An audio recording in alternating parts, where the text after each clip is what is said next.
অনুমোদন হয়েছে এবং জাতীয় উপাত্ত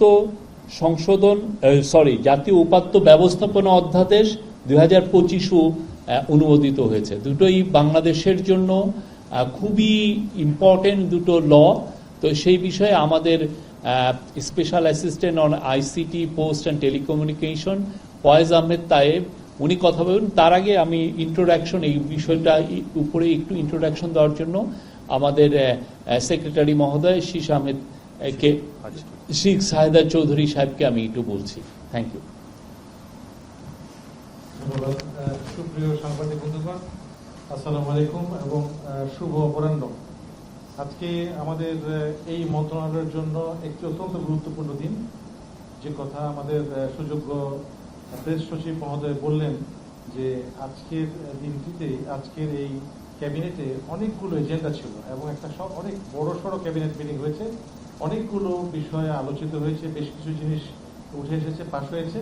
তার মধ্যে অত্যন্ত গুরুত্বপূর্ণ তিনটা বিষয় ছিল। একটি হচ্ছে ব্যক্তিগত সুরক্ষা অধ্যাদেশ 2025 এর অনুমোদন, জাতীয় উপাত্ত ব্যবস্থাপনা অধ্যাদেশ 2025 অনুমোদন এবং সাইবার সুরক্ষা সংশোধন অধ্যাদেশ 2025 অনুমোদন।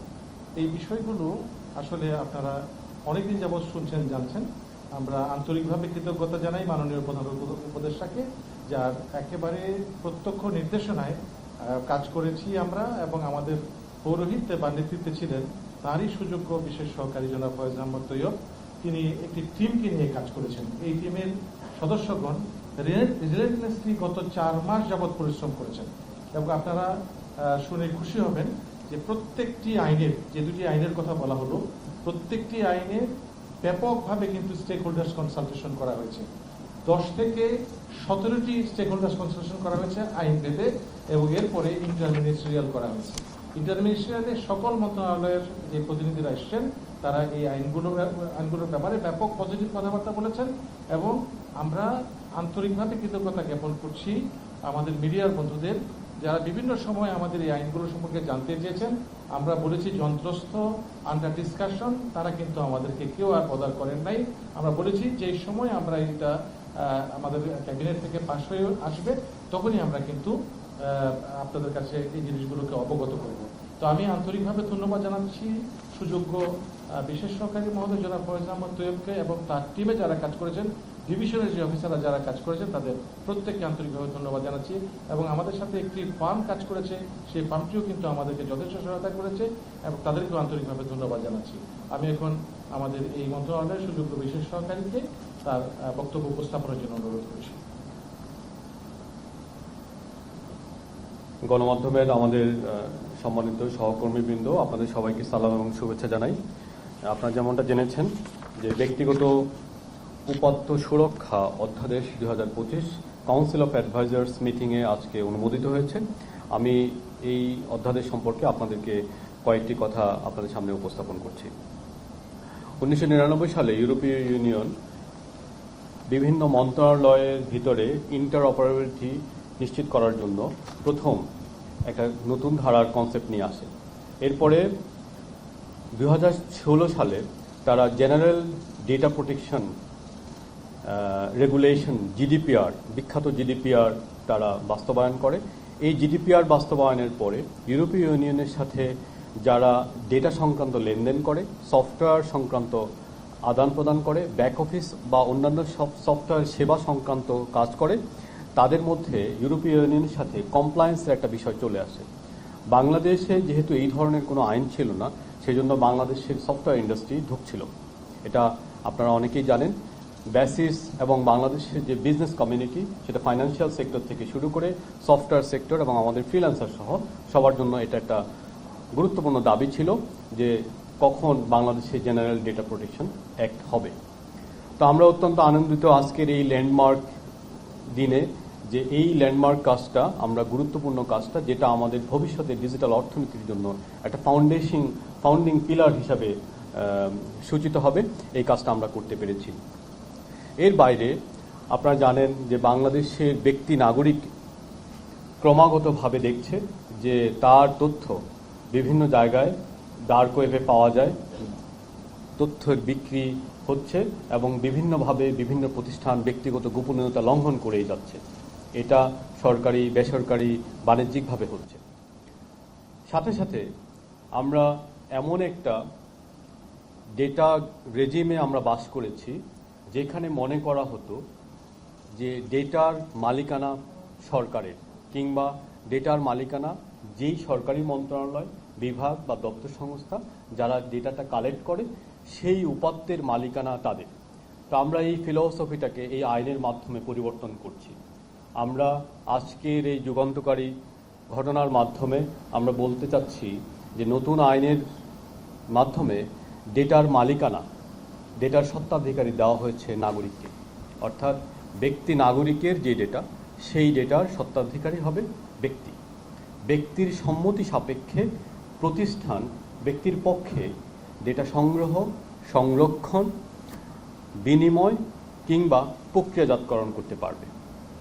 অর্থাৎ এই চারটা ঘটনা ঘটাতে হলে ব্যক্তির সম্মতি উৎপাদন করা বাধ্যতামূলক থাকবে। পাশাপাশি প্রতিষ্ঠান কিভাবে আরেক প্রতিষ্ঠানকে ডেটা দিবে এবং ওই প্রতিষ্ঠান কিভাবে দেশের ভিতরে এবং দেশের বাইরে ডেটা নিয়ে ব্যবহার করবে সেই বিষয়ে একটা সুস্পষ্ট নির্দেশনা এই আইনের মাধ্যমে চলে এসেছে। এবং আমরা বলছি দুটো প্রতিষ্ঠান যদি নিজেদের মধ্যে তথ্যের আদান প্রদান বা উপাত্তের আদান প্রদান করে, আমরা ডেটাটাকে এই আইনে উপাত্ত হিসাবে সংজ্ঞায়িত করেছি। পরবর্তীতে আমি আরেকটু বলবো যে আমরা দুই ভাগে ভাগ করেছি। তো যদি দুটো প্রতিষ্ঠান নিজেদের মধ্যে আদান প্রদান করে তাহলে ওভারসিইং অথরিটি হিসাবে কর্তৃপক্ষকে ডাকতে হবে। সেজন্য আমরা একটা কর্তৃপক্ষের অধ্যাদেশ করেছি, যেটাকে আমরা বলছি জাতীয় উপাত্ত ব্যবস্থাপনা কর্তৃপক্ষ। তো এই আইন মানবিক করা হয়েছে, এখানে জামিন অযোগ্য কোনো ধারা নেই। আপনারা জানেন যে জাতিসংঘের সাবেক সরকারের আমলে যেই ড্রাফট করা হয়েছিল সেখানে জাতিসংঘের বেশ কিছু অবজারভেশন ছিল। আমরা অধিকাংশ অবজারভেশন আমলে নিয়ে এই আইনটাকে প্রথমত জিডিপিআরের কাছাকাছি একটা স্ট্যান্ডার্ডে নিয়ে গেছি। দ্বিতীয়ত হচ্ছে আমরা ব্যক্তিগত তথ্যকে শ্রেণীবিন্যাস করেছি। শ্রেণীবিন্যাস চার ভাগে করেছি। একটা হচ্ছে ব্যক্তিগত উপাত্ত, যেটা উন্মুক্ত, যেটা সরকারি, সেটা একরকম। ব্যক্তিগত উপাত্ত যেটা উন্মুক্ত কিন্তু বেসরকারি, সেটা দ্বিতীয় শ্রেণীর। তৃতীয় শ্রেণীর হচ্ছে ব্যক্তিগত তথ্য যেটা সংবেদনশীল, কনফিডেন্সিয়াল, সেটা একটা ক্যাটাগরিতে রেখেছি। এবং সবচেয়ে আরেকটা গুরুত্বপূর্ণ ক্যাটাগরি হচ্ছে ব্যক্তিগত তথ্য যেটা সিক্রেট, অর্থাৎ রাষ্ট্রের গোপনীয়। ব্যক্তিগত গোপনীয়, ব্যক্তিগত সংবেদনশীল, সরকারি উন্মুক্ত, বেসরকারি উন্মুক্ত, এইভাবে চারটা ক্যাটাগরি রেখেছি। বিগত সরকার যে প্রস্তাবনা খসড়া করেছিল সেখানে বলা হয়েছিল যে ডেটা লোকালাইজ করতে হবে। তো আমরা এই ডেটা লোকালাইজেশনের কনসেপ্ট থেকে সরে এসে একটা বৈশ্বিক কনসেপ্টে, বৈশ্বিক জার্নিতে অংশগ্রহণ করছি, যেখানে বলা হয় ক্লাউড ফার্স্ট। আমরা বলেছি যে ডেটা লোকালাইজ করতে হবে না, কারণ ডেটা লোকালাইজ করার জন্য ডেটা এবং ক্লাউড সেন্টার লাগে এবং সেখানে কোয়ালিটি ইন্টারনেট এবং কোয়ালিটি ইলেকট্রিসিটির প্রয়োজন হয়। যেহেতু আমাদের জ্বালানি সমস্যা আছে, সেজন্য আমরা এখান থেকে সরে এসেছি। প্লাস আমাদের বিজনেস কমিউনিটি এবং ইন্টারন্যাশনাল কমিউনিটির একটা ডিমান্ড ছিল, সেজন্য আমরা বলেছি ডেটাটা লোকালাইজ করার কোনো বাধ্যবাধকতা এখন থেকে রইল না। তবে এই যে কনফিডেন্সিয়াল এবং রেস্ট্রিক্টেড যে ডেটা, রাষ্ট্রীয় গোপনীয় এবং ব্যক্তিগত ডেটার যে অংশ সংবেদনশীল, সেটা আমরা যেটা করব সেটা বাংলাদেশের আদালতের জুরিসডিকশনের ভিতরে থাকতে হবে। অর্থাৎ এর মাধ্যমে আমরা সোশ্যাল মিডিয়া এবং টেকনোলজি প্ল্যাটফর্মকে একটা লায়াবিলিটির মধ্যে এনে আমরা ডেটা লোকালাইজেশনটাকে উন্মুক্ত করে দিয়েছি। ব্যক্তিগত উপাত্ত সুরক্ষা অধ্যাদেশ ব্যক্তির সম্মতি নিয়ে অনেক কথা বলেছে। ব্যক্তির যদি অক্ষম হয়, ব্যক্তি যদি ডিজেবল হয়, যদি অসুস্থ হন কিংবা শিশু হন, তাদের ক্ষেত্রে বর্তমান আইনে কিছু সমস্যা আছে যে আমাদের চিকিৎসকরা বা আমাদের জরুরি সেবাদানকারী প্রতিষ্ঠানগুলো বায়োলজিক্যাল প্যারেন্টের কাছ থেকে সম্মতি উৎপাদনের একটা বাধ্যবাধকতা আছে। আমরা এখানেও কিছুটা কাজ করেছি যাতে ডক্ট্রিন অফ নেসেসিটি অনুসারে আমাদের চিকিৎসকরা এবং জরুরি সেবাদানকারীরা লিগ্যাল এন্টিটি হিসাবে তাদের চিকিৎসার মতো, প্রাণ বাঁচানোর মতো ঘটনাগুলোতে তারা অ্যাড্রেস করতে পারেন, সেখানে অর্থাৎ ডেটা অধিকার তারা রাখতে পারেন। এবং দুটো অধ্যাদেশেই আমরা একটা কোয়াসি জুডিশিয়াল সিস্টেম রেখেছি, যেখানে আদালতে যাওয়ার আগে প্রতিষ্ঠানের ডেটা কিংবা ব্যক্তির ডেটা ব্রেচ হচ্ছে কিনা সেই ব্যাপারে একটা সালিসি করা যাবে। আমরা আগের যে আইন ছিল সেখানে আপনারা জানেন যে ডেটার উপরে সরকারের আধিপত্যতা প্রাধান্য ছিল। নতুন আইনে আমরা বলেছি ডেটার উপরে ব্যক্তি নাগরিকের যে ওনারশিপ সেটার প্রাধান্যতা বিস্তৃত পাবে। আমরা বলেছি যারা ডেটা সংগ্রহ করবে তাদেরকে আমরা বলছি ডেটা জিম্মাদার, এবং জিম্মাদার শুধুমাত্র প্রতিষ্ঠান হিসাবে নাগরিককে যেই সেবাগুলো দান করে সেই সেবার বিপরীতে দরকারি যে তথ্য উপাত্ত, শুধুমাত্র সেই তথ্য উপাত্তগুলো সংগ্রহ, সংরক্ষণ, বিনিময় এবং বিক্রয় করতে পারবেন। যেই তথ্য ওই মন্ত্রণালয় বা ওই বিভাগ ব্যবহার করে না বা ওইটা ব্যবহার করে নাগরিককে সেবা দেয় না, সেই তথ্য ওই মন্ত্রণালয়ের কিংবা ওই প্রতিষ্ঠানের রাখার অধিকার নেই, এবং এই বিষয়টা দেখাশোনার দায়িত্ব আমাদের কর্তৃপক্ষ করবে। এর বাইরে দেশি এবং বিদেশি কোম্পানির ডেটা ব্রেচের ক্ষেত্রে একটা বৈষম্যমূলক প্রস্তাবনা ছিল, আমরা সেখান থেকেও সরে এসে কোম্পানিগুলো বিদেশি এবং দেশি কোম্পানিকে একটা বৈষম্যহীনভাবে তাদের বার্ষিক টার্নওভারের সর্বনিম্ন 1% এবং সর্বোচ্চ 2% পর্যন্ত জরিমানার বিধান রেখেছি, এবং বিভিন্ন ক্ষেত্রে আদালতকে পর্যাপ্ত বিধান দেওয়া হয়েছে। এবং এখানে আমরা ডেটা ফিউডিশিয়ারির যে বৈধতা, তার সম্মতি নেওয়া, এবং এটা বলেছি যে ডেটা ফিউডিশিয়ারি যদি অন্যকে ডেটা হস্তান্তর করে এবং উভয়ে মিলে ডেটা প্রক্রিয়াজাতকরণ করে, ওই ডেটার উপর নাগরিক যদি তার অধিকার চান তাহলে নাগরিক সেই ডেটাতে অ্যাক্সেস পাবেন। তো এইভাবে আমরা একটা আন্তর্জাতিক মানসম্পন্ন জাতীয় ব্যক্তিগত তথ্য সুরক্ষা অধ্যাদেশ পাশ করার চেষ্টা করেছি। এটা নিয়ে কয়েকটা বিধিমালা হবে, আমরা অচিরেই সেটা নিয়ে কাজ করা শুরু করব। এই আইনে 57টার মতো ধারা আছে। আমি বিশ্বাস করি এর মাধ্যমে বাংলাদেশের সফটওয়্যার খাত আগামী দিনের জন্য প্রস্তুত হবে। পাশাপাশি আমি জাতীয় উপাত্ত ব্যবস্থাপনা সম্পর্কে কয়েকটা কথা বলতে চাই, যে এটা একটা ওভারসিইং অথরিটি। এই অথরিটি সিদ্ধান্ত নেবে যে দুটো প্রতিষ্ঠান যদি নিজেদের মধ্যে ডেটা বিনিময় করে, উপাত্ত বিনিময় করে, তাহলে ঠিক কোন আইটি এনভায়রনমেন্ট মেনটেন করতে হবে, কী ধরনের সাইবার সুরক্ষা লাগবে এবং কী ধরনের প্রোটেকশনমূলক মেজারমেন্ট কারিগরি পদক্ষেপগুলো ফুলফিল করে একটা প্রতিষ্ঠান আরেকটা প্রতিষ্ঠানকে ডেটা দিবে। এটা এই জন্য যে যেই প্রতিষ্ঠানের সাইবার সুরক্ষা সংক্রান্ত কোনো যোগ্যতা নেই, সক্ষমতা নেই, সেই প্রতিষ্ঠানের কাছে ব্যক্তি নাগরিকের তথ্য দিয়ে আমরা আমাদের নাগরিকের গোপনীয়তা লঙ্ঘন করার যে প্রক্রিয়া চলছে সেটাকে আমরা বন্ধ করতে চাই। পাশাপাশি আমরা বলছি যে এই আইনের বলে বাংলাদেশের সরকারি প্রতিষ্ঠানগুলো, মন্ত্রণালয় এবং বিভাগগুলো এখন থেকে একটা সেন্ট্রাল কোড রিপোজিটরি বানাবে। অর্থাৎ এই যে আমরা বলছি যে সফটওয়্যার লক হয়ে যাচ্ছে, ভেন্ডর লক হয়ে যাচ্ছে কিংবা সিস্টেম লক হয়ে যাচ্ছে, এই যে কোম্পানিগুলো সরকারের সাথে সফটওয়্যার প্রশ্নে মিসবিহেভ করছে, সেজন্য আমরা বলছি সফটওয়্যারের সোর্স কোড কেন্দ্রীয়ভাবে সংরক্ষণ হবে, এবং কোনো মন্ত্রণালয় চাইলেই যে কোনো ধরনের যেনতেন ভেন্ডরকে যেনতেন সফটওয়্যার এবং ডুপ্লিকেটেড রিপিটেড সফটওয়্যার যাতে ব্যবহার করতে পারবে না। কর্তৃপক্ষ এখানে একটা ওভারসিইং রোল প্লে করবে, যাতে করে বিভিন্ন মন্ত্রণালয়ে একই সফটওয়্যার আলাদাভাবে কিনতে না হয়, বরং একই সফটওয়্যার যেটা অলরেডি বাস্তবায়ন হয়েছে সেটা সম্প্রসারণ করা যায়। এভাবে দুর্নীতি এবং অপখরচের লাগাম টানা যাবে বলে আমি মনে করি। ব্যক্তিগত জাতীয় উপাত্ত ব্যবস্থাপনা পরিষদ একটা নতুন কনসেপ্ট নিয়ে এসেছে। এখানে আমরা বলতে যাচ্ছি ব্যক্তির জন্ম থেকে মৃত্যু পর্যন্ত এবং মৃত্যুর পরে ডেটার একটা লাইফ সাইকেল মেনটেন করতে হবে। কারণ আমরা জানি ব্যক্তির ব্যক্তিগত তথ্যকে প্রসেস করে আমরা ফ্যামিলি ট্রি, উত্তরাধিকার, ব্যক্তির যদি ইন্টেলেকচুয়াল প্রপার্টি থাকে বা ব্যক্তি যদি লেখক বা বুদ্ধিজীবী হন, তার সেসব সত্ত্ব, সম্পদের উত্তরাধিকার, বিভিন্ন ধরনের যে ডেটার প্রয়োজন হয়, এই ডেটাগুলো এই অথরিটি সংরক্ষণ করবে এবং এই ডেটা লাইফ সাইকেলটা ব্যক্তির মৃত্যুর পরেও এই কর্তৃপক্ষ সংরক্ষণ করবে, যাতে করে এসবের অপব্যবহার থামানো যায়। জাতীয় উপাত্ত কর্তৃপক্ষ বাংলাদেশের বিভিন্ন মন্ত্রণালয়ে যারা বিভিন্ন ধরনের মৌলিক সেবা দিয়ে থাকে, যেমন স্বাস্থ্য, শিক্ষা, কৃষি এবং অর্থনৈতিক আমাদের যে অবকাঠামোগুলো আছে, তাদেরকে সেক্টরাল কানেক্টিভিটি হাব তৈরির ম্যান্ডেট দিয়েছে, এবং একই সাথে জাতীয় উপাত্ত কর্তৃপক্ষ নিজে একটা ন্যাশনাল লেভেলে ডেটা এক্সচেঞ্জ প্ল্যাটফর্ম তৈরি করবে। এই দুই এক্সচেঞ্জ পরস্পরের সাথে সামঞ্জস্যতামূলকভাবে কাজ করবে, যাতে করে ভবিষ্যতে এই দুই জায়গায় আমরা কৃত্রিম বুদ্ধিমত্তার ব্যবহার ঘটিয়ে আমরা বিভিন্ন দুর্নীতি প্রতিরোধমূলক ব্যবস্থা নিতে পারি। এটাকে আমরা ডেটা গভর্নেন্স পলিসির অংশ করেছি। এবং এই উপাত্ত কর্তৃপক্ষ এই আইনের বলে আরও কয়েকটি বিধিমালা এবং নীতিমালা তৈরি করবে, সেগুলো বলে আমি আমার বক্তব্য শেষ করছি। সেটা হচ্ছে এই উপাত্ত কর্তৃপক্ষের মাধ্যমে আমরা একটা জাতীয় কৃত্রিম বুদ্ধিমত্তার গাইডলাইন তৈরি করব, ডেটা সেন্টার এবং ক্লাউড পলিসি তৈরি করব, সোর্স কোড রিপোজিটরি তৈরি করব, একটা ন্যাশনাল সফটওয়্যার পলিসি তৈরি করব।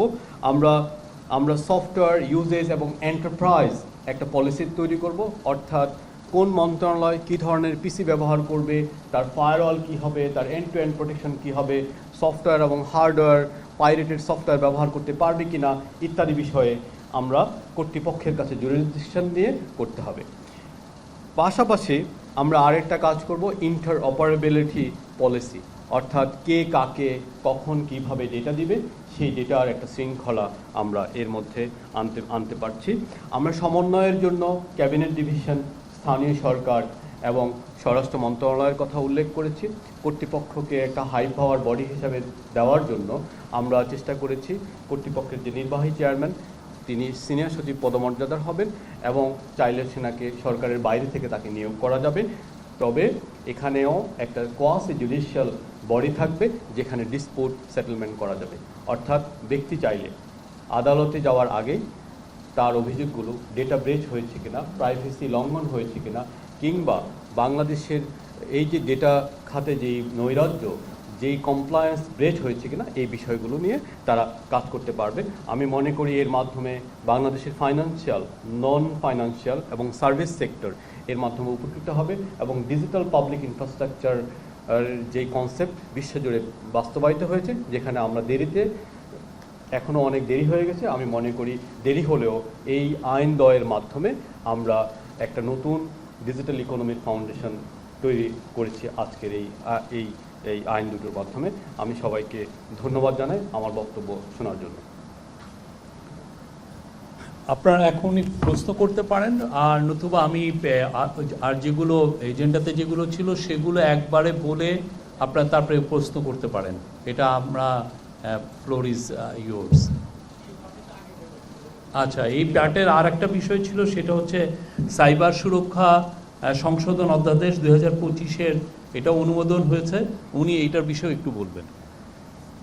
জি ধন্যবাদ। আপনারা জানেন যে 21 মে সাইবার সুরক্ষা অধ্যাদেশ 2025 পাস হয়েছে। আমরা আন্তরিকভাবে দুঃখিত যে আমাদের ছোট্ট একটা ভুল হয়েছে, সেই ভুলের কারণে একটা জিনিস সেখানে মিসিং ছিল। সেটা হচ্ছে 2018 সালের নিপীড়নমূলক আইনে যেই তদন্তগুলো ইতিমধ্যেই জমা হয়ে গেছে বা যেই মামলাগুলো ডিজিটাল সিকিউরিটি, যে কুখ্যাত যে ডিজিটাল সিকিউরিটি আইন ছিল, সেই আইনের অধীনে যেই তদন্তগুলো সাবমিট হয়ে গেছে কিংবা যেই রায়গুলো হয়ে গেছে, যারা শাস্তি পেয়ে গেছেন, আমরা আসলে তাদেরকেও অব্যাহতি দেওয়ার জন্য আজকে একটা সংশোধনী উঠিয়েছি। আমি মনে করি যে এর মাধ্যমে আওয়ামী লীগের যে জিএসের যে নিপীড়ন, এই নিপীড়নের শতভাগ সমাপ্তি হবে। ধন্যবাদ। জি, আপনারা প্রশ্ন করতে পারেন প্লিজ। আসসালামু আলাইকুম, আমি আফজাল হোসেন, মাইক্রোফোনে কাজ করি। স্যার, আমার প্রশ্ন হচ্ছে, আপনি এআই ব্যবহার নিয়ে বলছিলেন। আমার প্রশ্ন হচ্ছে, বাংলাদেশে এআই গবেষণা সরকারি পর্যায়ে কতদূর আপনারা এটা নিয়ে, কারণ আমরা জানি এখন বড় রোল প্লে করছে, ফিউচারে আরো বড় কিছু হবে, আমাদের সরকারি পর্যায়ে এআই নিয়ে গবেষণা কতদূর। স্যার, আরেকটা প্রশ্ন, সেটা হচ্ছে যে আমরা বিভিন্ন সোশ্যাল মিডিয়া ব্যবহার করি, বিভিন্ন উন্নত বিশ্বে দেখেছি যে তারা সিকিউরিটির জন্য নিজের উদ্দেশ্যে নিজেরাই সোশ্যাল মিডিয়া তৈরি করে নিজেরা ব্যবহারের জন্য। আমরা তো পুরোপুরি এটা বিদেশ নির্ভর, সেটা সাধারণ যোগাযোগের হোয়াটসঅ্যাপ থেকে শুরু করে ফেসবুক বা অন্যান্য যে সোশ্যাল মিডিয়া আছে। আপনাদের কোনো প্ল্যান আছে কিনা এমন কোনো সফটওয়্যার অ্যাপস তৈরি করা, যেটা যেন আমরা নিজেরাই তৈরি করতে পারি এবং নিজেরাই সোশ্যাল মিডিয়া বা যোগাযোগের জন্য ব্যবহার করতে পারি? আচ্ছা, আমি প্রথম প্রশ্নটা নিচ্ছি। এআই বিষয়ে এই আইন একটা ম্যান্ডেট দিয়েছে সরকারকে, কর্তৃপক্ষকে একটা ন্যাশনাল এআই পলিসি তৈরি করা। আর যেহেতু আপনারা জানেন যে এআই ব্যবহারের প্রধানতম ভিত্তি হচ্ছে ডেটা স্যাম্পলস। এখন বর্তমান বাংলাদেশে যেহেতু আমাদের ইন্টারঅপারেবিলিটি সেভাবে নেই, তাই অধ্যাদেশের ক্ষমতা বলে দেশে একটা ন্যাশনাল ইন্টারঅপারেবিলিটি এক্সচেঞ্জ তৈরি হবে। এই এক্সচেঞ্জের মাধ্যমে আমাদের গবেষণা খাতে ডেটার উপর যে অ্যাক্সেসিবিলিটি সম্মতি সাপেক্ষে এটা উন্মুক্ত হবে। এই উন্মুক্ত হলে পরে এআই ফিল্ডে আমরা সিগনিফিক্যান্টলি এগিয়ে যেতে পারবো বলে আমি বিশ্বাস করি।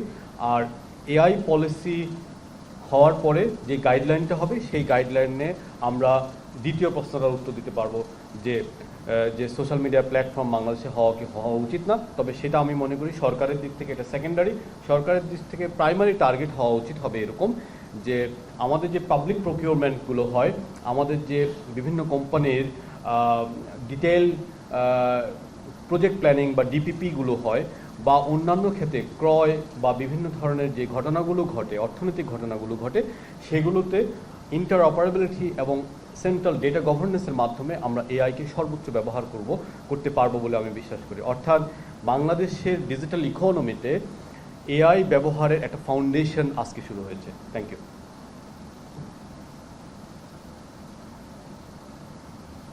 Any other question?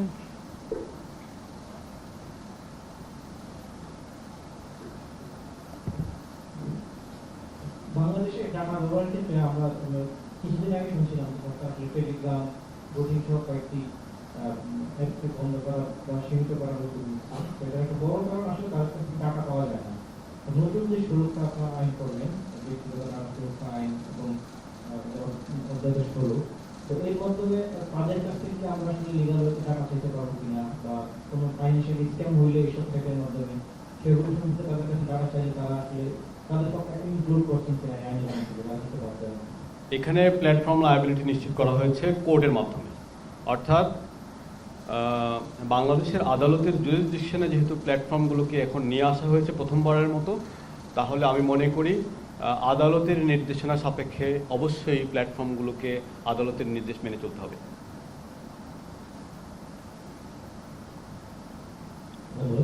আমি সাইবার সুরক্ষা অধ্যাদেশ কতজন একটু পরিচয় দিয়ে বাহার খান ফোনটা আছে কলম না, ফোনটা আছে, হ্যাঁ আমি একটা পিন পাঠাচ্ছি, ওটা দেন। তাদের পরিসংখ্যান মানে কতজন দণ্ডিত ছিলেন, মানে কি ধরনের দণ্ড ছিল, সেটা কোনো পরিসংখ্যান বলেন, এবং যারা জেল খেটেছেন তাদেরকে কোনো ক্ষতিপূরণের ব্যবস্থা করা হবে না। দেখুন, পরিসংখ্যান তো আমাদের মিডিয়াতে এসেছে, যে একাধিক পত্রিকায় এসেছে, ঠিক কতগুলো সরাসরি ডিএসএ এফেক্টেড 1300-র বেশি আসামিকে খালাস করা হয়েছে। আর হচ্ছে কিছু আইন ছিল প্রায় 5500-এর মতো আসামি ছিল, এরকম মামলা ছিল এরকম, যেখানে হচ্ছে আপনার মিক্সড ছিল, অর্থাৎ অধিকাংশ সাইবার সুরক্ষা আইনের বিভিন্ন ধারা, ডিএসএ ডিজিটাল সিকিউরিটি অ্যাক্টের বিভিন্ন ধারা, সাথে অন্য ধারাও। তো এই ধরনের প্রায় 4500 মামলা খারিজ হয়েছে। আর শুধুমাত্র ডিএসএ রিলেটেড প্রায় 1400-এর কাছাকাছি ধারা খারিজ হয়ে গেছে। তো এতে আমি এক্স্যাক্টলি বলতে পারবো না ঠিক কতজন খালাস পেয়েছে, বাট আমরা একটা হিসাব করে দেখেছি প্রায় 95% মানুষ আপনার মুক্তি পেয়েছে আগের ইয়ে থেকে। আর নতুন যেখানে আমরা করেছি, আমাদের কাছে বেশ কিছু রিকোয়েস্ট এসেছিল যে যারা সাজা ভোগ করে ফেলেছেন বা করছেন তাদের ক্ষেত্রে কী হবে। আমরা এই সংশোধনীতে তাদেরকেও দায় মুক্তি দিয়েছি। সংখ্যাটা পরে বলতে হবে। আমি মনে করি যে আইন মন্ত্রণালয় সম্ভবত একটা বুলেটিন প্রকাশ করে, সেখান থেকে আমাদেরকে সংখ্যাটা নিতে হবে। এটা হচ্ছে না, এইটাই ধরেন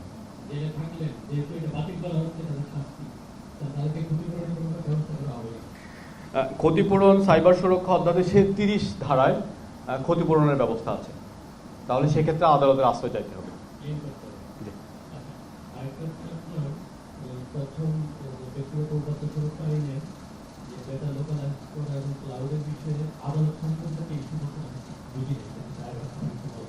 আচ্ছা, আমরা বলেছি যে ডেটা লোকালাইজেশন আমরা উঠিয়ে দিয়েছি। অর্থাৎ আমরা যেহেতু বিশ্ব আপনারা জানেন যে ক্লাউডে যাচ্ছে, সো আমরা সারা বিশ্বের একটা কমন মোটিভ হচ্ছে ক্লাউড ফার্স্ট। আর আপনারা জানেন যে মাইক্রোসফটের মতো প্রতিষ্ঠান বা অ্যাপলের মতো প্রতিষ্ঠান, তারা ক্লাউডেই সব কিছু প্রসেস করে। তাদের সার্টিফিকেশনগুলো, তাদের যে কোর সফটওয়্যারগুলো বা তাদের যে আপনার মিডলওয়্যার বা ব্যাকএন্ডটা ক্লাউডে থাকে। তো সেই জন্য আমরা যদি এখন ডেটা লোকালাইজ করি তাহলে আমরা পটেনশিয়ালি আমাদের বিজনেসকে ব্লক করে দিচ্ছি। হ্যাঁ, তো সেই জন্য আমরা যৌক্তিক কারণে সেখান থেকে সরে আসছি। কিন্তু তাহলে আমাদের ডেটা সুরক্ষার এবং ডেটা সভরেন্টির কি হবে, এইটাকে উদ্দেশ্য করার জন্য আমরা ডেটাটাকে ক্লাসিফাই করেছি। অর্থাৎ যেহেতু আমরা লোকালাইজেশনে যাচ্ছি না, সেজন্য আমরা ডেটাটাকে ক্লাসিফাই করেছি। ক্লাসিফাই করে আমরা 4 ভাগ করেছি। সেখানে উন্মুক্ত ডেটা, সরকারি উন্মুক্ত ডেটা, বেসরকারি উন্মুক্ত ডেটা, তারপর আমরা কনফিডেন্সিয়াল ডেটা এবং রেস্ট্রিক্টেড ডেটা। তা আমরা বলেছি উন্মুক্ত দুটো বাদ দিয়ে বাকি যেটা কনফিডেন্সিয়াল এবং যেটা রেস্ট্রিক্টেড, সেই দুইটা ডেটার ক্ষেত্রে প্ল্যাটফর্মগুলোকে যে কোনো সফটওয়্যার হার্ডওয়্যার কোম্পানিকে যে কোনো ডেটা ফিডিউশারি জিম্মাদার প্রক্রিয়াজাতকারীকে বাংলাদেশের আদালতের জুরিসডিকশনের মধ্যে থাকতে হবে। অর্থাৎ আদালত যদি মেটা বা ফেসবুককে কোনো নির্দেশনা দেয় তাহলে এখন থেকে তার সেটা মানার একটা আইনি বাধ্যবাধকতা এই আইনের মাধ্যমে রচনা করা হয়েছে। এটা উচ্চ এবং নিম্ন উভয় আদালত, আমরা আদালত বলেছি। জি, আমরা বলেছি সোশ্যাল মিডিয়া প্ল্যাটফর্মগুলো এখন বাংলাদেশে অপারেট করার ক্ষেত্রে সবাই শুধু মিডিয়া না, ধরুন একটা কোম্পানি বাংলাদেশে লাইসেন্স বিক্রি করে, সফটওয়্যার লাইসেন্স বিক্রি করে, সে যদি কোনো ভায়োলেট করে থাকে এবং আদালত যদি তাকে কোনো নির্দেশনা দিয়ে থাকে তাহলে সে এই আদালতের নির্দেশনা মানতে এখন বাধ্য। আদালত চাইলে ওই নির্দেশনা অমান্য করলে তাকে শাস্তি দিতে পারবে। অফিস না থাকলে তাকে লিয়াজো অফিস বা এই ধরনের কোনো মেকানিজমের মাধ্যমে বাংলাদেশের আদালতের বাধ্যবাধকতা ফুলফিল করতে হবে। Any other question? Any other question? Yeah, এই স্যারকে দেন একটু।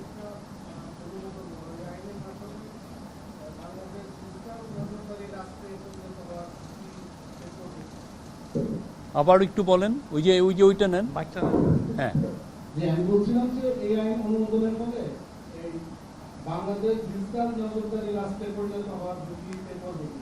এটা ডিজিটাল নজরদারি রাষ্ট্রে পরিণত হওয়ার ঝুঁকিকে 0% নিয়ে এসেছি আমরা।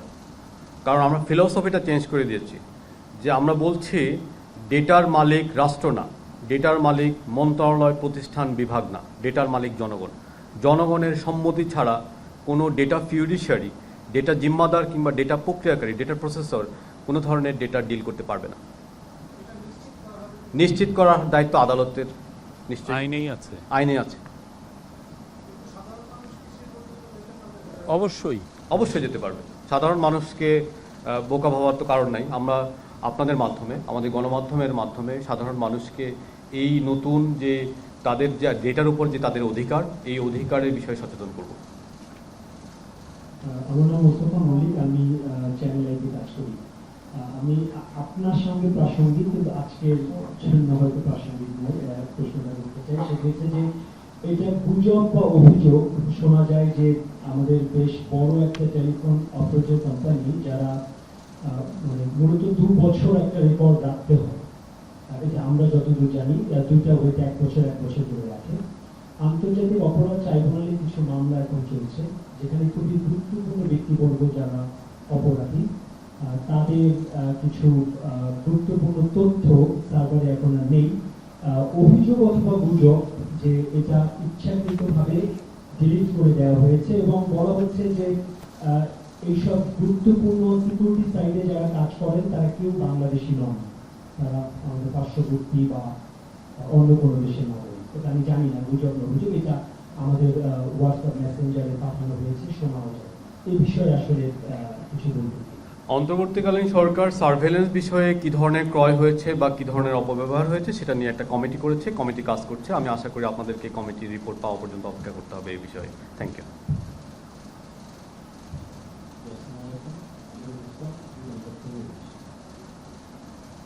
আপনারা খুব আস্থার সাথে বললেন যে আসলে ব্যক্তিগত সুরক্ষা, তথ্যের সুরক্ষার ব্যাপারে এটা আদালত আমাদেরকে সুরক্ষা দেবে। এর আগে আমরা দেখছি গত সরকারের সময় যে আমাদের জননিবন্ধন থেকে সার্ভার থেকে সব তথ্য বিক্রি করে দিয়েছে সংশ্লিষ্ট অবস্থায়, এবং যারা রক্ষক তারাই হলো রক্ষক। তো আমি শেষ বেশ আপনার কাছে কাল থাকতেন না, কেউ থাকে না। তো তখন যেটা এইভাবে যে কনফিডেন্সের সাথে আপনারা বলেন, ডিপ কনফিডেন্সের সাথে বলবেন যেটা আদালত করবেন, আদালত পালায় যায়, তখন কিভাবে এই ব্যক্তি না, আদালত পালিয়ে যাবে না, এটা এইভাবে কথা বলার কোনো সুযোগ নাই। আইন ডেটার উপরে ব্যক্তি নাগরিকের অধিকারকে প্রতিষ্ঠা করেছে। আমাদের মিডিয়া, আমাদের জনগণ এবং রাজনৈতিক সংগঠন সহ আমাদের সবার সম্মিলিত দায়িত্ব আদালত যাতে পালিয়ে না যায় এবং আদালত যাতে আইনে দেওয়া ম্যান্ডেট অনুসারে নাগরিকের অধিকারকে সুরক্ষা দেয় এবং প্রতিষ্ঠা করে। Thank you. একটা বিষয় হলো আমাদেরকে এই আইনের খসড়াটা যেটা অনুমোদন হয়েছে দেওয়া যাবে কিনা, তাহলে আমাদের দেখতে সুবিধা হবে। দেওয়া যাবে। জি জি, থ্যাংক ইউ। আমাদের হোয়াটসঅ্যাপে দিলে আমরা পেয়ে যাবো। জি জি। আমরাও আপনাদেরকে পরে আরও কিছু ডিটেলস আমরা পাঠাবো, সেইখানে আপনাদের রিপোর্টিংয়ের জন্য এটা সাহায্য করবে। আচ্ছা, আমি অন্যান্য বিষয়ে তাহলে যেতে পারি। হ্যাঁ, থাকবেন, আপনি চলে যাবেন? থাকতে পারি, কোনো সমস্যা নেই। আচ্ছা, আমার একটা মিটিং আছে, তাহলে চলে যান। উনি চলে যাচ্ছেন, আমাদের স্পেশাল অ্যাসিস্ট্যান্ট মহোদয় এবং আমাদের সিনিয়র সেক্রেটারি চলে যাচ্ছেন। Thank you. আজাদ আসবেন নাকি? আসেন। Thank you.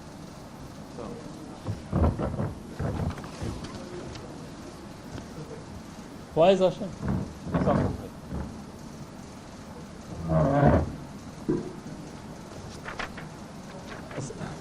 Thank you. আজকে আপনারা জানেন গতকাল রাতে আমাদের লোকাল গভর্নমেন্ট বিষয়ক যে সংস্কার কমিশনের প্রধান ডক্টর তোফায়েল আহমেদ, উনি গতকাল রাতে ইন্তেকাল করেছেন। আমাদের চিফ অ্যাডভাইজার মহোদয় গতকাল রাতেই আজকে আমরা সকালে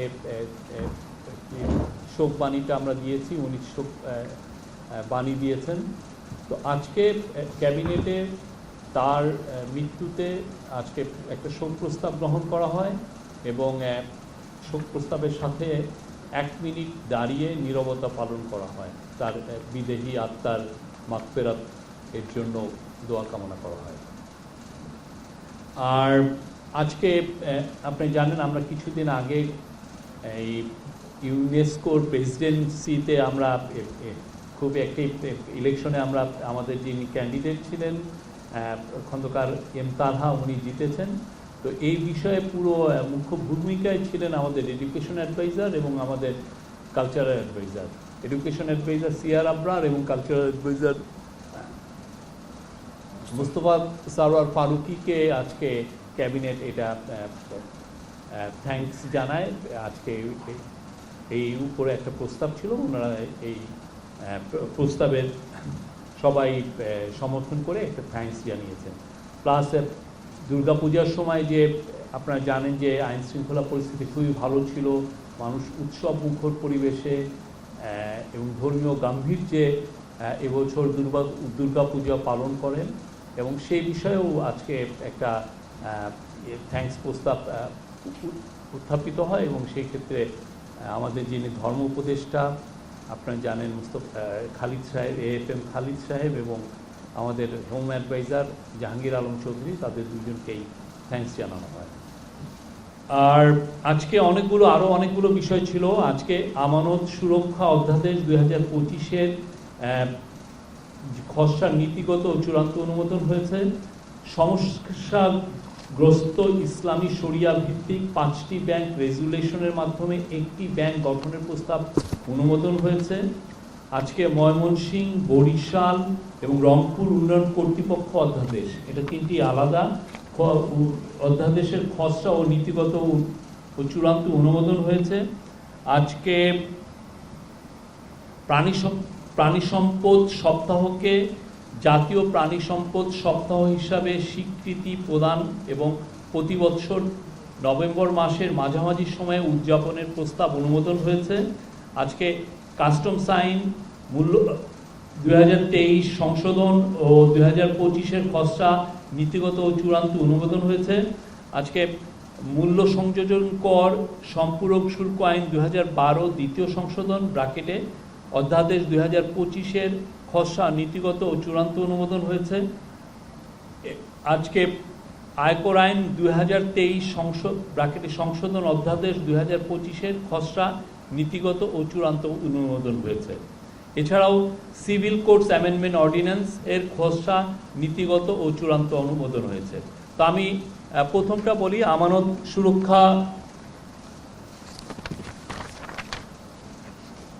সুরক্ষা অধ্যাদেশের আজকে এটা একটা আমরা বলবো যে খুবই ইম্পর্টেন্ট একটা আইন ছিল। আপনারা জানেন আগে যে এই সংক্রান্ত যে ল ছিল তাতে আমানতকারীদের গ্যারান্টি আমার বাংলাদেশে 16,50,00,000 লোক ব্যাংকে তাদের আমানত রেখেছেন, ডিপোজিট রেখেছেন। তো তাদের যে আমানতকে যাতে সুরক্ষা দেওয়া যায় সেই বিষয়ে আজকে এই আইনটা পাশ হয়েছে। সে এই আইনের ফলে এখন আগে 1 লক্ষ টাকার গ্যারান্টি ছিল আপনার আমানতের, এখন এইটাকে বাড়িয়ে দ্বিগুণ করে 2 লক্ষ টাকা করা হয়েছে। ব্যাংক আমানত বীমা আইন 2000-কে অধিকতর যুগোপযোগী করার লক্ষ্যে পরিমার্জনপূর্বক আমানত সুরক্ষা অধ্যাদেশ 2025-এর খসড়া প্রস্তুত করা হয়। এ বিষয়ে আন্তর্জাতিক উত্তম চর্চা অনুসরণের জন্য উন্নয়ন সহযোগীদের পরামর্শ গ্রহণ করা হয়। প্রণীত খসড়া অধ্যাদেশের ফলে জনগণের মতামত গ্রহণের লক্ষ্যে মন্ত্রণালয় ওয়েবসাইটে আপলোড করা হয়। এছাড়া সংশ্লিষ্ট সকল মন্ত্রণালয়, বিভাগ, সংস্থার প্রতিনিধিদের সমন্বয়ে অংশীজন সভা অনুষ্ঠিত হয়। এই সভার আলোচনা ও সিদ্ধান্ত অনুযায়ী প্রস্তাবিত খসড়া অধ্যাদেশ প্রয়োজনীয় সংশোধন করা হয়। প্রস্তাবিত অধ্যাদেশে 6টি অধ্যায় ও 33টি ধারা রয়েছে। এই আইনের উল্লেখযোগ্য বৈশিষ্ট্যসমূহ হলো: 1, অধ্যাদেশ আমানত সুরক্ষা তহবিল ব্র্যাকেটে ব্যাংক কোম্পানি এবং আমানত সুরক্ষা তহবিল ফাইন্যান্স কোম্পানি নামে 2টি পৃথক তহবিলের বিধান রাখা হয়েছে। তহবিল দুটি পরস্পর বিনিময়যোগ্য হবে না এবং পরস্পরের মধ্যে ঋণ আদান প্রদান করতে পারবে না। এই তহবিল দুটি বাংলাদেশ ব্যাংকের অন্যান্য তহবিল হতে স্বতন্ত্র হবে এবং বাংলাদেশ ব্যাংকের দায় ও সম্পদের অন্তর্ভুক্ত হবে না। 3 নম্বর, তহবিল পরিচালনা প্রশাসনের জন্য একটি ট্রাস্টি বোর্ড থাকবে এবং বাংলাদেশ ব্যাংকের পরিচালক পর্ষদ তহবিলের ট্রাস্টি বোর্ড হবে। আমানত সুরক্ষা 4 নম্বর, আমানত সুরক্ষা সংক্রান্ত কার্যক্রম সম্পাদনের জন্য বাংলাদেশ ব্যাংকের সাংগঠনিক কাঠামোর অধীনে আমানত সুরক্ষা বিভাগের একটি স্বতন্ত্র বিভাগ গঠন করা যাবে, যা বাংলাদেশ ব্যাংকের অন্যান্য বিভাগ থেকে স্বতন্ত্র ও পৃথক হবে। এই অধ্যাদেশ জারির পর পূর্বের আইন অনুযায়ী অন্তর্ভুক্ত তফসিলি ব্যাংক কোম্পানিসমূহ স্বয়ংক্রিয়ভাবে তহবিলের সদস্য হিসেবে গণ্য হবে। নতুনভাবে লাইসেন্সপ্রাপ্ত তফসিলি ব্যাংক কোম্পানিসমূহ এই অধ্যাদেশের অধীনে সদস্য প্রতিষ্ঠান হিসেবে গণ্য হবে এবং লাইসেন্স প্রাপ্তির 30 দিনের মধ্যে প্রারম্ভিক প্রিমিয়াম জমা দিবে। 6 নম্বর, বিদ্যমান লাইসেন্সপ্রাপ্ত ও নতুন লাইসেন্সপ্রাপ্ত সকল ফাইন্যান্স কোম্পানিকে 1 জুলাই 2028 থেকে এই অধ্যাদেশের অধীন সদস্য প্রতিষ্ঠান হিসেবে গণ্য করা হবে এবং 31 জুলাই 2028 তারিখের মধ্যে প্রারম্ভিক প্রিমিয়াম জমা প্রদানের বিধান রাখা হয়েছে। 7 নম্বর, প্রারম্ভিক প্রিমিয়াম পরিশোধ মূলধনের ন্যূনতম 0.50% হারে অথবা ট্রাস্টি বোর্ড কর্তৃক নির্ধারিত হারে বা পরিমাণে হবে, তবে তা কোনোভাবেই পরিশোধিত মূলধনের 0.5% কম হবে না। আর প্রত্যেক তহবিলের অর্থ বিনিয়োগের ক্ষেত্রে মুনাফা অর্জন অপেক্ষা নিরাপদ বিনিয়োগের ক্ষেত্র, বৈচিত্র্য ও তহবিলের তারল্য সংরক্ষণকে প্রাধান্য দেওয়ার বিধান রাখা হয়েছে। প্রত্যেক আমানতকারীর জন্য সুরক্ষিত আমানতের সর্বোচ্চ সীমা 1 লক্ষ টাকার পরিবর্তে 2 লক্ষ টাকা নির্ধারণ করা হয়েছে। এতে প্রায় 93% আমানতকারীকে সুরক্ষা দেওয়া সম্ভব হবে, যা বাংলাদেশ ব্যাংকের স্ট্যাটিস্টিক্স ডিপার্টমেন্টের প্রতিবেদন সূত্রে জানা যায়। এছাড়া প্রতি 3 বছর কমপক্ষে একবার ট্রাস্টি বোর্ডের সুপারিশ ক্রমে এই সর্বোচ্চ সীমা পুনর্নির্ধারণ করার বিধান রাখা হয়েছে। সুরক্ষিত আমানত পরিশোধের সময়সীমা 180 দিনের পরিবর্তে 17 কার্য দিবসে পরিশোধের ব্যবস্থা রাখা হয়েছে। এই ছিল আমানত সুরক্ষা অধ্যাদেশ 2025-এর স্যালিয়েন্ট ফিচার। আজকে আপনারা জানেন আর একটা বড় ইম্পর্টেন্ট ছিল 5টি ব্যাংক একীভূত করে নতুন একটি ব্যাংক, ইসলামী ব্যাংক, শরিয়া ভিত্তিক ব্যাংক গঠনের প্রস্তাব আছে, চূড়ান্তভাবে অনুমোদন হয়েছে। এই ব্যাংকের এটার ফলে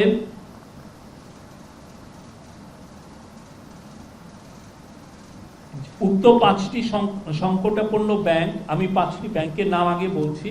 এক, ফার্স্ট সিকিউরিটি ইসলামী ব্যাংক, গ্লোবাল ইসলামী bank PLC, union bank PLC, Exim bank PLC, social ইসলামী ব্যাংক পিএলসি। এই ব্যাংকগুলো একীভূত হয়ে এটার একটা নতুন নামে এই ব্যাংকগুলোর একটা নাম হবে। সেটা অলরেডি 2টা নাম প্রস্তাব করা হয়েছে। একটা হচ্ছে ইউনাইটেড ইসলামী ব্যাংক, এটা বলা হয়েছে, আর একটা হচ্ছে সম্মিলিত ইসলামী ব্যাংক লিমিটেড পিএলসি।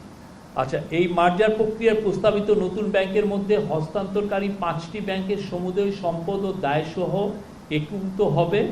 উক্ত ব্যাংকসমূহ বিএসইসির তালিকাভুক্ত এবং মূলধন বাজারের ব্যাংকগুলো শেয়ার ইস্যু করা হয়েছে।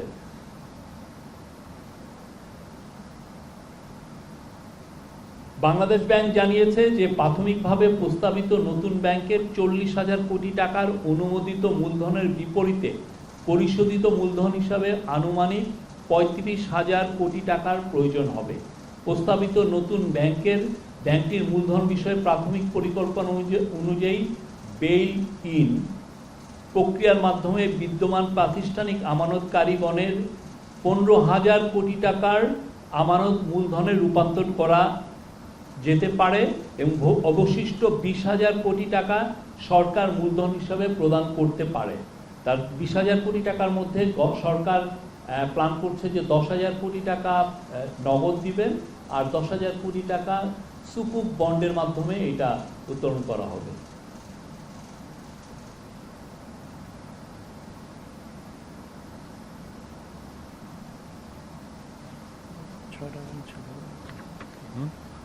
ছয়টা ছিল মামলা থেকে আইসিবি ইসলামী ব্যাংকে বাইরে রাখা হয়েছে। আচ্ছা, ইনিশিয়ালি এটা 6টা ব্যাংক ছিল, তবে আইসিবি ইসলামী ব্যাংক পিএলসির শেয়ার মালিকানা বিষয়ে উচ্চ আদালতে মামলা চলমান থাকায় এই ব্যাংকটি উক্ত প্রক্রিয়া আওতা বহির্ভূত রাখা হয়েছে। আর এটা আরেকটা বিষয় হচ্ছে যে উল্লেখিত 5টি ব্যাংকের সকল দায় ও সম্পত্তি গ্রহণ করে স্বাভাবিক প্রক্রিয়ায় ব্যাংকিং কার্যক্রম পরিচালনার জন্য রাষ্ট্রীয় মালিকানাধীন একটি শরিয়া ভিত্তিক ব্যাংক স্থাপন করা হচ্ছে। প্রাথমিকভাবে অর্থ বিভাগ সরকারের পক্ষে হস্তান্তর গ্রহীতা ব্যাংকের মালিক হবে। পরবর্তী সময়ে পর্যায়ক্রমে উক্ত মালিকানা বেসরকারি খাতে হস্তান্তর করা হবে। এটার একটা প্ল্যান হয়েছে যে 3 বছর সময় হলে 3 বছরের মাথায় এই ব্যাংকটা তার স্ট্র্যাটেজিক পার্টনার করবে এবং এটা আমরা আশা করছি যে এটা 5 বছরের মধ্যে এটা ব্যাংকটা আবার প্রাইভেট সেক্টরে দিয়ে দেওয়া হবে। প্রস্তাবিত নতুন শরিয়া ভিত্তিক ব্যাংকের জন্য প্রাথমিকভাবে সরকার 20,000 কোটি টাকার মূলধন প্রদান করবে, যার মধ্যে নগদ 10,000 কোটি টাকা এবং অবশিষ্ট 10,000 কোটি টাকা সুকুক বন্ড ইস্যুর মাধ্যমে পরিশোধ করা হবে।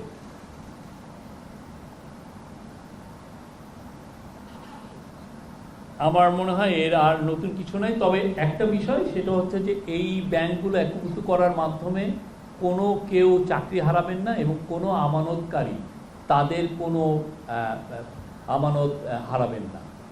এটা ছিল আজকের ক্যাবিনেটের এই বিষয়ে অনেক খুব ডিটেল ডিসকাশন হয় এবং এই বিষয়ে ভালো একটা ডিসিশন এসছে। আজকে আরেকটা হচ্ছে যে ময়মনসিংহ, ঢাকা, বরিশাল এবং রংপুর উন্নয়ন কর্তৃপক্ষ অধ্যাদেশ 2025-এর খসড়া ও নীতিগত চূড়ান্ত অনুমোদন হয়েছে। এর ফলে যেটা হবে যে আপনারা জানেন যে মানে নগর পরিকল্পনা এতে এটা প্রতিষ্ঠার মাধ্যমে ময়মনসিংহ উন্নয়ন কর্তৃপক্ষ প্রতিষ্ঠা, এর দায়িত্ব, কার্যাবলী, মহাপরিকল্পনা প্রণয়ন এবং এর ভিত্তিতে উন্নয়ন প্রকল্প প্রণয়ন ও বাস্তবায়ন, ভূমি ক্রয় বা লিজ গ্রহণের ক্ষমতা, ভূমি অধিগ্রহণের ক্ষমতা, উন্নয়ন ফি ধার্যের ক্ষমতা, মহাপরিকল্পনা পরিপন্থিত ভূমি ব্যবহারের দণ্ড, ইমারত নির্মাণ, জলাধার খনন, নিচু ভূমি ভরাট বা প্রাকৃতিক জলাশয়ের পানি প্রবাহ বাধাগ্রস্ত করা, খেলার মাঠ, উদ্যান, প্রাকৃতিক জলাধারের শ্রেণী পরিবর্তন ইত্যাদি বিষয়ে বিধিনিষেধ আরোপের বিধান যুক্ত করা হয়েছে এই লতে। এটা ময়মনসিংহ, রংপুর এবং বরিশালের সবার জন্য এটা প্রযোজ্য।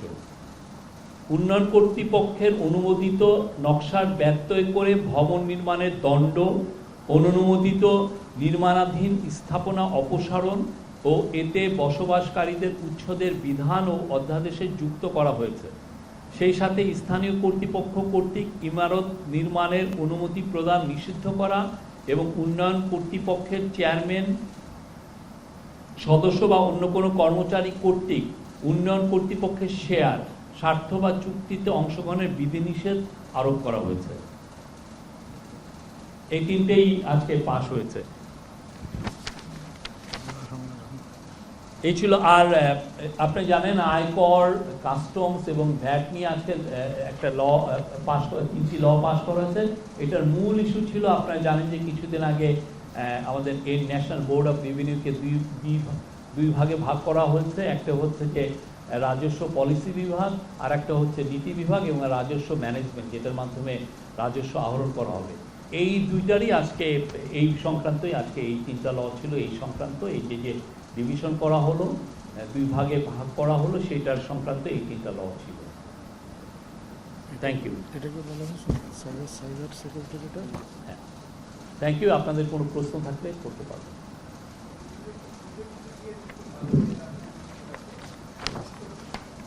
ঠিক আছে, ঠিক আছে, চলো। Any question? এজেন্ডা দিব। জি, হ্যাঁ হ্যাঁ বলেন, বসেন না, অসুবিধা না। জি, ধন্যবাদ। গতকাল কিন্তু ঐক্যমত্য কমিশনের বৈঠক শেষ হয়েছে এবং একটা বিষয়ে ঐক্যমত্য ছাড়াই শেষ হয়েছে। তারপরেও প্রশ্নটা এটা যে এই দীর্ঘ কয়েক মাস ধরে যে আলোচনা চলে এতগুলো দলের, আপনারা এটাকে সফল বলছেন কিনা? ঐক্যমত্য কমিশনের যে প্রচেষ্টাটা, এটা সফল বলছেন কিনা? আরেকটা হচ্ছে যে আমরা এই প্রথমবার দেখছি ডানপন্থী, বামপন্থী, বৌদ্ধপন্থী একই রুমে বসে একটা আন্তরিক পরিবেশে মিলিত হয়েছে, যেটা বাংলাদেশ অতীতে দেখা যায়নি। রাজনৈতিক নেতাদের মধ্যে একটা অসাধারণ মেলবন্ধন, যেটা সাধারণ মানুষকেও বেশ আলোড়িত করেছে। তো আপনারা যখন ভবিষ্যতে যে সরকারটা আছে তারা যেন এই ধারাটা, আন্তর্দলীয় বৈঠকটা অব্যাহত রাখে, এরকম কোনো পদক্ষেপ নিয়ে যাবে কিনা? আমরা তো মনে করি যে গত 7 মাস ধরে যে আলোচনা হচ্ছে সেটা বাংলাদেশের ইতিহাসে একটি, আমি বলব, অভূতপূর্ব একটা ঘটনা। আপনি দেখেন, আনপ্রেসিডেন্টেড একটা ঘটনা। আপনি দেখেন পুরো পলিটিক্যাল পার্টিগুলো এবং তাদের প্রতিনিধিবৃন্দ, তারা যেইভাবে খুব মনোযোগের সাথে এবং সৌহার্দ্যপূর্ণ পরিবেশে যেভাবে আলাপ আলোচনা করেছেন, করে এই যে কালকে আপনারা যেটা শুনলেন, ডক্টর আলী রিয়াজ বললেন যে তারা একটা ঐক্যমত্যে এসেছেন, এটা তো বাংলাদেশের জন্য একটা, আমি বলবো, ল্যান্ডমার্ক অ্যাচিভমেন্ট।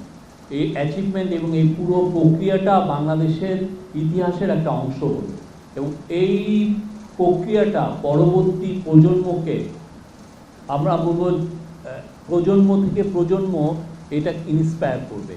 যখনই বাংলাদেশের শাসনতন্ত্রের কোনো বিষয়ে কোনো আলোচনা হবে, দেখবেন যে সবাই এই আলোচনাকে রেফারেন্স হিসেবে আনবে, যে কিভাবে হয়েছিল, কিভাবে এই যে বাংলাদেশের যারা পলিটিক্যাল লিডাররা কিভাবে আলোচনা করলেন, প্রত্যেকটা ইস্যু কিভাবে তারা ডিল করেছেন, কিভাবে ডিবেটটা কন্ডাক্টেড হয়েছে, কারা করেছেন, এবং এই যে ন্যাশনাল কনসেনসাস কমিশন যে কাজগুলো করেছেন এত ধৈর্যের সাথে কিভাবে করলেন, এই পুরো বিষয়গুলো আমাদের ইতিহাসের অংশ হয়েছে এবং সামনে এটা বাংলাদেশের পরবর্তী পলিটিশিয়ানদেরকে সামনের দিনগুলোতে, আমি বলবো, এবং বাংলাদেশের জনগণকে ইন্সপায়ার করবে।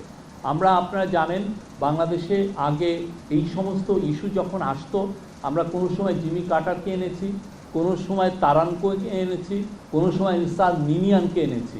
এই প্রথমবারের মতো পুরো প্রসেসটা নেতৃত্ব দিয়েছে বাংলাদেশি মানুষ, বাংলাদেশি এক্সপার্টরা, বাংলাদেশি পলিটিশিয়ানরা। এখানে কেউ বাইরের থেকে কেউ এসে আপনাকে ঠিক করে দেয়নি যে আপনি এই বিষয়ে আলাপ করবেন, এই বিষয়ে আলাপ করবেন না। এবং কনসেনসাস কমিশনের সাথে যখন পলিটিক্যাল পার্টিগুলো বসলেন, তারা কিন্তু সব ধরনের আলাপ করেছেন, এমন কোনো বিষয় নাই যে আলোচনায় আসেনি। আমরা মনে করি যে আমরা কংগ্রেচুলেট করি এই কনসেনসাস কমিশন এবং আমাদের পলিটিক্যাল পার্টিগুলোকে, মানে the way they conducted this debate.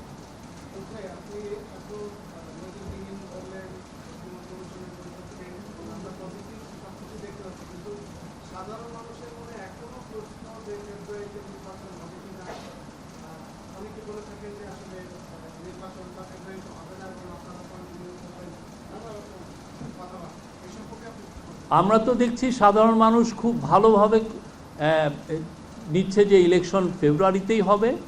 আমি যেটা কনফিউশন দেখছি, ধরেন দু একজন তথাকথিত সিনিয়র জার্নালিস্টের মধ্যে, তারা টিভিতে দু একটা সময় এসে এটা বলেন বলে আমরা দেখছি যে তারা একটু ওই যেটা সোজা বাংলায় বলে মার্কেট গরম করতে চান। আমরা দেখছি বাংলাদেশের মানুষ ইলেকশনের জন্য প্রিপেয়ার্ড এবং তারা ইলেকশনের, আমি বলবো যে ট্রেন তো ছেড়ে গেছে অলরেডি। আপনি যদি গ্রাম অঞ্চলে যান, যে দেখবেন যে ইলেকশনের জন্য যে ক্রেজটা আপনি লক্ষ্য করবেন, যে উত্তাপটা অলরেডি পার্টিগুলো আমরা দেখব দু একদিনের মধ্যে অনেকে, আজকেই অলরেডি একটা পার্টি দেখেন তাদের দলে কারা কারা ইলেকশন করবেন প্রার্থী ঘোষণা করেছেন। মূলধন সুরক্ষা যে আইনটা হলো, মূলধন সুরক্ষা অধ্যাদেশ যেটা হলো, সেখানে একটা প্রশ্ন হলো যে যাদের মূলধন 1 লাখ টাকা কম, 1 লাখ টাকা কম, ব্যাংক যদি বন্ধ হয়ে যায়, তারা কি 1-2 লাখ টাকাই পাবে? এই পুরো বিষয়টা আপনি পুরো লটা একটু পড়ে দেখবেন, আপনি লতে এটার অ্যান্সার পাবেন। Thank you.